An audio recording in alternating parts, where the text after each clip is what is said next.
प्यारे बाबा जी और हुजूर जी की प्यारी साध संगत जी, राधा स्वामी जी, आपका दिल से स्वागत है हमारे इस रूहानी परिवार में, जहां हर बात आत्मा को जगाने और नाम के प्याले से जोड़ने के लिए कही जाती है।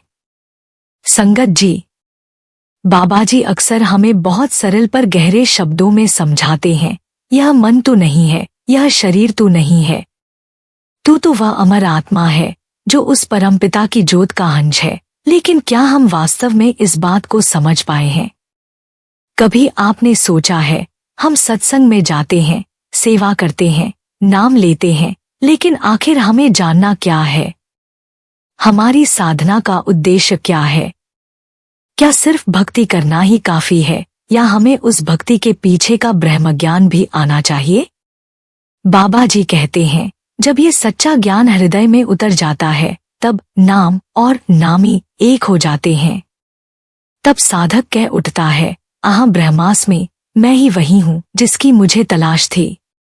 आज हम एक ऐसी विलक्षण साखी से यह जानने का प्रयास करेंगे कि आत्मज्ञानी कैसा होता है, सच्चा ज्ञान क्या है, और आत्मा और परमात्मा में भेद वास्तव में है ही नहीं।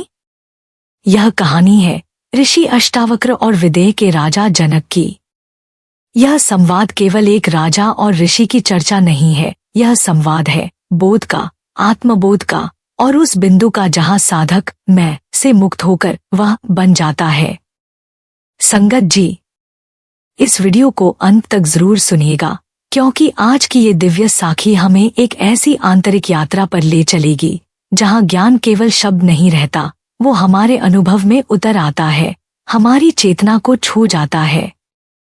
और अगर आप पहली बार हमारे चैनल भजन मार्गम पर आए हैं, तो कृपया अभी सब्सक्राइब कर लीजिए, ताकि ऐसी ही आध्यात्मिक साखियां और सद्गुरुओं के अनमोल वचन आप तक लगातार पहुंचते रहें।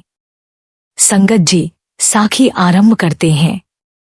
संगत जी, कई हजार साल पहले इस धरती पर एक महान आत्मज्ञानी गुरु प्रकट हुए, जिनका नाम था ऋषि अष्टावक्र। वे केवल एक ऋषि ही नहीं, बल्कि उस समय के एक विशाल आत्मिक जागरण के अग्रदूत थे। अष्टावक्र का अर्थ होता है वह व्यक्ति जिसके शरीर में 8 प्रकार की वक्रताएं या विकृतियां हों। ये शारीरिक विकृतियां उन्हें किसी दोष या पाप के कारण नहीं, बल्कि अपने ही पिता के श्राप से प्राप्त हुई थी। लेकिन संगत जी, शरीर की विकृति उनके ज्ञान के प्रकाश को छू भी नहीं सकी। यही साखी हमें आगे चलकर गहराई से समझाएगी। संगत जी, जब अष्टावक्र जी अपनी माता के गर्भ में ही थे, तभी उनके पिता कहोल ऋषि, जो स्वयं एक महान विद्वान और तपस्वी थे, उन्हें वेदशास्त्रों की गूढ़ शिक्षाएं देने लगे। अद्भुत बात यह है कि अष्टावक्र जी ने गर्भ में रहते हुए ही उन सभी ज्ञान सूत्रों को आत्मसात कर लिया। जन्म लेने से पहले ही माँ की कोख में उन्होंने आत्मा के विभिन्न रहस्यों और तत्वज्ञान पर गहरी पकड़ बना ली थी। यह कोई साधारण बात नहीं थी। संगत जी, यह दिखाता है कि सच्चा ज्ञान शरीर की अवस्था का मोहताज नहीं होता, वह चेतना की परिपक्वता पर आधारित होता है। संगत जी, एक दिन जब ऋषि कहोल अपनी पत्नी को गर्भकालीन शिक्षा दे रहे थे, तब उन्होंने अनजाने में एक शास्त्रीय त्रुटि कर दी। माँ की कोख में पल रहा अजन्मा अष्टावक्र, जो पहले ही आत्मज्ञान से भर चुका था, वह इस भूल को सह न सका।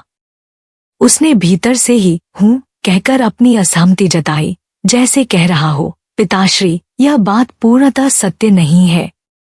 लेकिन संगत जी, कभी कभी ज्ञान से भी बड़ा हो जाता है।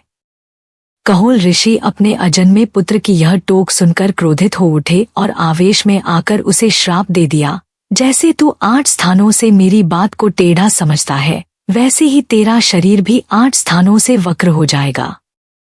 और ऐसे अष्टावक्र जन्म से ही विकलांग हुए। उनके दोनों हाथ, पैर, घुटने, छाती और गर्दन टेढ़े थे। पर संगत जी, यह केवल शरीर की अवस्था थी। उनका ज्ञान, उनका तेज और उनकी आत्मा पूर्ण और दिव्य थी। यही इस साखी की गहराई है, जो दिखता है वही सत्य नहीं होता। संगत जी, जब अष्टावक्र जी थोड़े बड़े हुए, तो एक दिन वह अपने पिता के साथ मिथिला के राजदरबार पहुंचे। वहां राजा जनक द्वारा एक महान शास्त्रार्थ का आयोजन किया गया था, जहां देश भर के विद्वान, ऋषि और आत्मज्ञानी बुलाए गए थे। राजा जनक स्वयं ज्ञान के गहरे प्यासे थे, लेकिन उन्होंने यह ज्ञान किसी गुरु से प्राप्त नहीं किया था। उनका मानना था कि जैसे मोक्ष बिना ज्ञान के संभव नहीं है, वैसे ही ज्ञान बिना सद्गुरु के प्राप्त नहीं हो सकता। उन्होंने गुरु को भवसागर को पार कराने वाला नाविक और उनके ज्ञान को नौका के समान माना। इसलिए ज्ञानी राजा जनक ने अपने राज्य में घोषणा कर दी कि जो कोई उन्हें सच्चा ज्ञान देगा, उसे मनमाना धन मिलेगा, और अगर वह ज्ञान नहीं दे सकेगा तो उसे बंदीगृह में रखा जाएगा। लेकिन वह बंदीगृह की यातना नहीं सहेंगे, बल्कि सुख के सभी साधन भोगेंगे। इस घोषणा के बाद कई ज्ञानी जनक की सभा में आए, लेकिन कोई भी उन्हें सच्चा ज्ञान नहीं दे सका और उन्हें बंदीगृह में सुखभोग का अनुभव करना पड़ा। राजा जनक बाहरी वैभव में एक राजा थे, लेकिन अंदर से वह एक सच्चे साधक और आत्मज्ञान के प्यासे व्यक्ति थे। उन्होंने संसार की अस्थिरता को समझ लिया था और अब वे जीवन के अंतिम सत्य को जानने के लिए उत्सुक थे। उनकी प्यास इतनी गहरी थी कि उन्होंने अपने राज्य के कोने कोने से संतों और ऋषियों को बुलाया, उन्हें सम्मानित किया और यह उम्मीद की कि कोई उन्हें वह ज्ञान दे सके जिसकी उनकी आत्मा प्रतीक्षा कर रही थी। वह न केवल उपदेश सुनते, बल्कि शास्त्रार्थ और गहन चर्चाओं का आयोजन भी करते, ताकि सत्य तक पहुंचा जा सके। उनके दरबार में महान ज्ञानी होते, लेकिन फिर भी राजा जनक की प्यास शांत नहीं हुई। कई महीनों के बाद भी कोई भी उन्हें वह सच्चा ज्ञान नहीं दे सका जिसे उनकी आत्मा ढूंढ रही थी। और यहीं से शुरू होती है अष्टावक्र और जनक के बीच वह दिव्य बातचीत, जो केवल शास्त्रार्थ नहीं, बल्कि चेतना के जागरण की कुंजी थी। एक बार ऋषिकुमार अष्टावक्र के पिता भी राजा जनक की सभा में पहुंचे, लेकिन धन के लोभ में उन्हें भी हार का सामना करना पड़ा और उन्हें बंदीगृह में बंद कर दिया गया। जब अष्टावक्र को यह खबर मिली, तो वह राजा जनक की सभा में पहुंचे। राज दरबार में सभी दरबारी सुंदर पोशाकों और आभूषणों में सजे हुए थे, और राजा जनक अपने सिंहासन पर राजसी ठाट-बाट से विराजमान थे। वहीं ऋषिकुमार अष्टावक्र अपने 8 अंगों से विकल, टेढ़े-मेढ़े शरीर के साथ सभा में उपस्थित हुए। संगत जी, मनुष्य की एक बड़ी दुर्बलता यह है कि वह ब्रह्मा के बनाए इस संसार के नियमों में अपनी इच्छाओं के अनुसार हस्तक्षेप करने की कोशिश करता है। अष्टावक्र का टेढ़ा-मेढ़ा शरीर देखकर राजा जनक की सभा में हलचल मच गई। जहां एक ओर सभा में ज्ञान की गहरी चर्चा होनी चाहिए थी, वहीं कुछ सभासदों ने अष्टावक्र के शरीर पर हंसी उड़ाई। यह हंसी न केवल उनके मानवता को ठेस पहुंचाती है, बल्कि यह उन सभासदों की दुर्बलता को भी दिखाती है। अष्टावक्र ज्ञान के लिए आए थे, इसलिए उन्होंने इन नकारात्मक टिप्पणियों को अपनी आत्मा से जोड़ने की बजाय उन्हें नजरअंदाज किया। उनके लिए, ज्ञानियों के लिए मान और अपमान दोनों समान थे। वह बाहरी स्थितियों से न विचलित होकर उन पर और जोर से हंसी का जवाब देते हैं। जब राजा जनक ने उन्हें जोर से हंसते देखा, तो उन्होंने अष्टावक्र से पूछा, ऋषि कुमार, आप क्यों हंस रहे हैं? अष्टावक्र ने शांति से उत्तर दिया, यह सवाल तो मुझे आपसे करना चाहिए, क्योंकि आप लोग मेरे दरबार में पहुंचते ही हंसे थे। राजा जनक ने कहा, आपके टेढ़े-मेढ़े शरीर को देखकर हमें हंसी आई। आपको इसे दुखी नहीं मानना चाहिए, लेकिन आप इतनी जोर से क्यों हंसे? अष्टावक्र ने जवाब दिया, मुझे तो आप लोगों के आंतरिक रूप को देखकर हंसी आई। इतने सुंदर और स्वस्थ शरीरों के भीतर कितनी गंदगी और कलुषता भरी हुई है।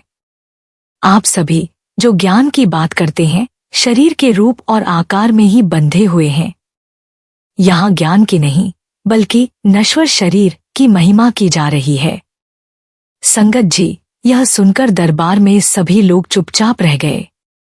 रात्रि के समय अष्टावक्र जी को राजा जनक के महल में ठहराया गया और उनका पूर्ण सम्मान किया गया। लेकिन राजा जनक की आंखों में नींद कहाँ थी? ऋषिकुमार अष्टावक्र की बातों ने उनके मन में तूफान मचा दिया था और वे असमंजस में थे। वे रात भर बेचैन रहे, उनके मस्तिष्क में अष्टावक्र जी के शब्द गूंजते रहे। अंततः राजा जनक ने रात्रि के अंधेरे में ही अष्टावक्र जी के पास जाकर कहा, ऋषि कुमार, मुझे अब पूर्ण विश्वास हो गया है कि आप मुझे सच्चा ज्ञान प्रदान कर सकते हैं। अष्टावक्र जी ने शांति से उत्तर दिया, ज्ञान देने के लिए मुझे गुरु दक्षिणा चाहिए। राजा जनक ने तत्काल कहा, आप मेरा पूरा खजाना ले लीजिए, लेकिन कृपया मुझे ज्ञान प्रदान कीजिए। अष्टावक्र जी ने हंसते हुए कहा, यह खजाना तो राज्य का है और यह आपके नहीं, राज्य के शासन के अधीन है। मुझे तो अपना मन गुरु दक्षिणा के रूप में दीजिए। संगत जी, राजा जनक अष्टावक्र जी की बातों से इतने प्रभावित हुए कि उन्होंने बिना किसी संकोच के अपना मन समर्पित करने की सहमति दे दी। उन्होंने संकल्पपूर्वक कहा, ऋषि कुमार, मेरा मन अब आपका है, मैं पूर्ण समर्पण करता हूँ। अष्टावक्र जी ने गंभीरता से उन्हें स्मरण दिलाया, मैं 1 सप्ताह बाद लौटूंगा और तुम्हें ज्ञान प्रदान करूंगा, पर यह ध्यान रखना कि तुम्हारा मन अब मेरा है। उसका कोई भी निर्णय, विचार या संकल्प अब तुम्हारे अपने अधिकार में नहीं है।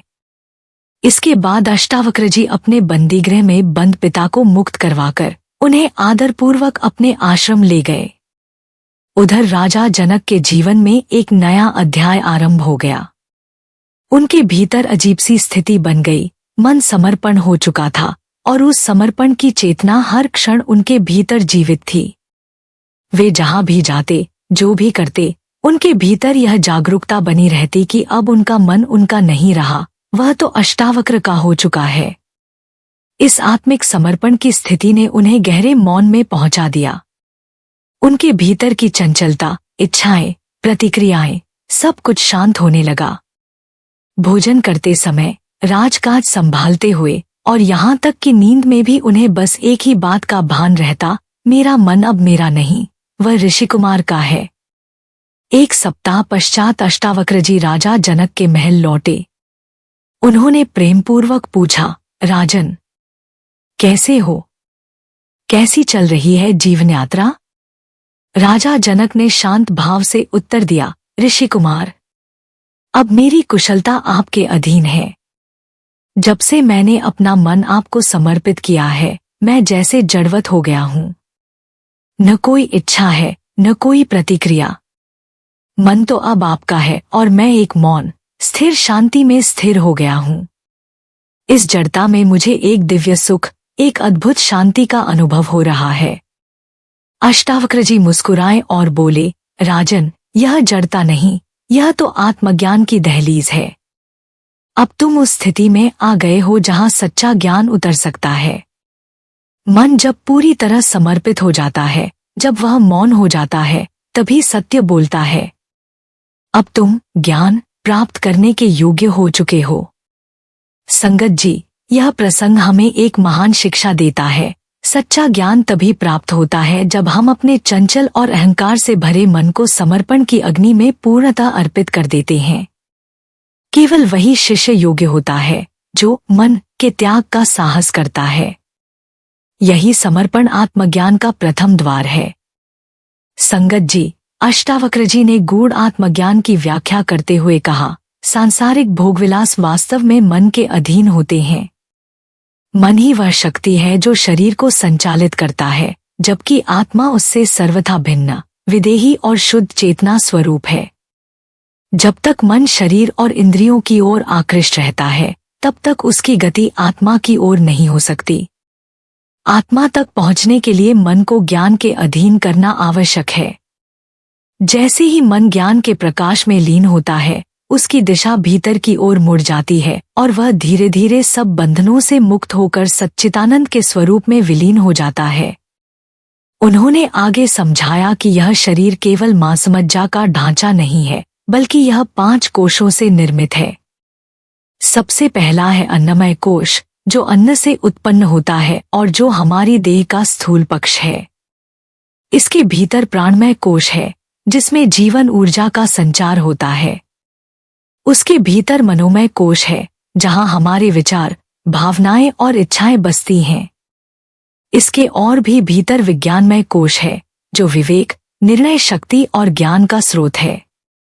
और अंततः इन सबसे भीतर आनंदमय कोश स्थित है, जहां आत्मा की झलक मिलती है और स्थायी सुख का अनुभव होता है। जब साधक आनंदमय कोश में प्रवेश करता है तो वह देह के सुख दुख, लाभ हानि, मान अपमान के सारे झंझटों से मुक्त हो जाता है।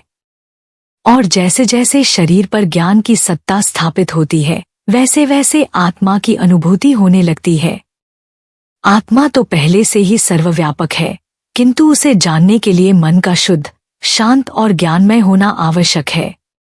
संगत जी, अष्टावक्र जी का यह उपदेश हमें यह गहराई से समझाता है कि आत्मज्ञान की यात्रा कोई बाहरी साधना नहीं, बल्कि मन को आत्मा की ओर मोड़ने की भीतरी साधना है।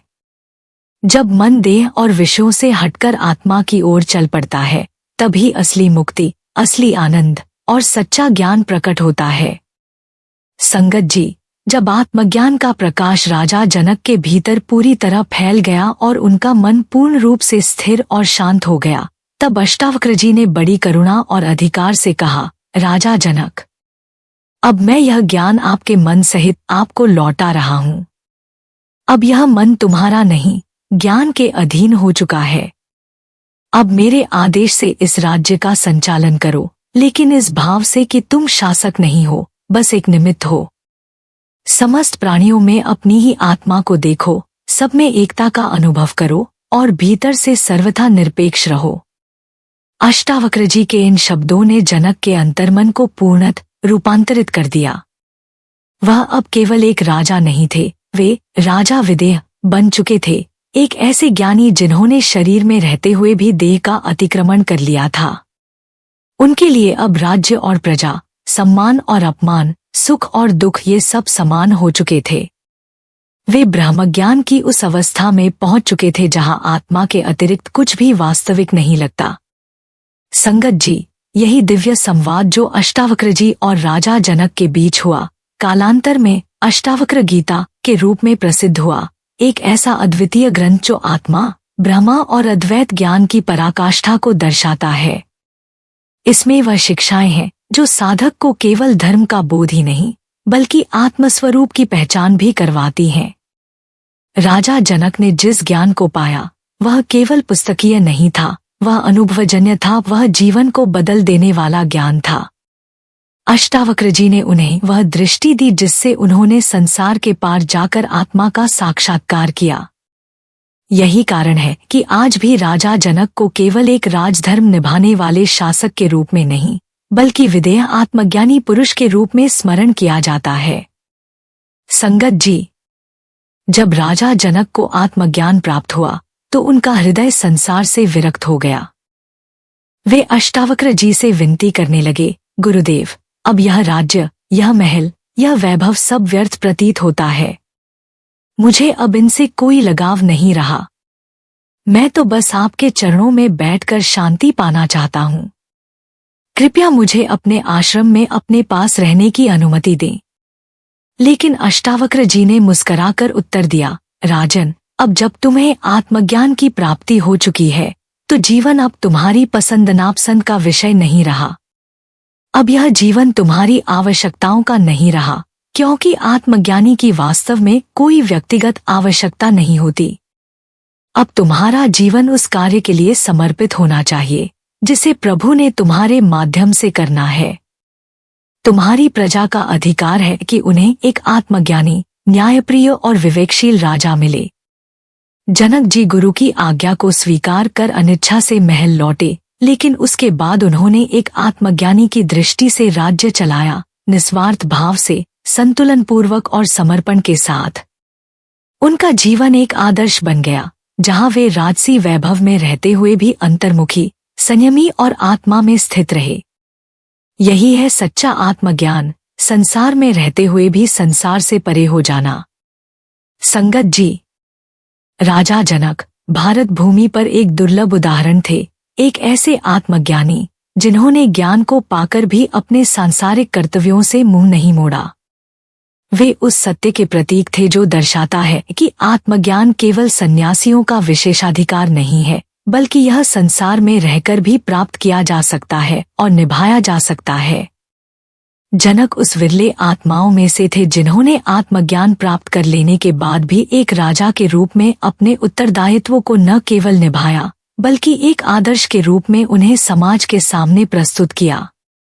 भारत का इतिहास कई ऐसे राजाओं से भरा पड़ा है जिन्होंने सांसारिक सुख सुविधाओं को त्याग कर संन्यास का मार्ग अपनाया। भगवान बुद्ध, महावीर, बाहुबली जैसे महापुरुषों ने सब कुछ छोड़कर आत्मसाधना की राह पकड़ी।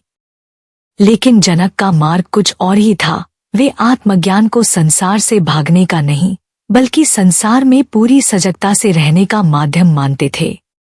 यही कारण था कि जनक आत्मज्ञानी होने के बावजूद अपने राजपाट को नहीं त्यागे। वे जानते थे कि उनकी प्रजा को एक ऐसे नेतृत्व की आवश्यकता है जो ज्ञान, विवेक और त्याग से परिपूर्ण हो। हालांकि जनक का यह मार्ग आसान नहीं था। वे जब जब अपने गुरु अष्टावक्र जी से मिलने उनके आश्रम जाते, वे पूरी श्रद्धा और समर्पण से उनके चरणों में बैठ जाते, एक विनीत शिष्य की भांति। अष्टावक्र और जनक के बीच का संबंध अत्यंत गहरा था। दोनों के हृदयों में एक सूक्ष्म आत्मिक संवाद सतत चलता था। जब भी जनक आते, अष्टावक्र जी अपनी सारी क्रियाएं छोड़कर उनके साथ समय बिताते। इस आत्मिक मेल से आश्रम के अन्य भिक्षु जलने लगे। वे भिक्षु जो वर्षों से अष्टावक्र से शिक्षा ग्रहण कर रहे थे, वे भीतर ही भीतर ईर्ष्या से जलने लगे।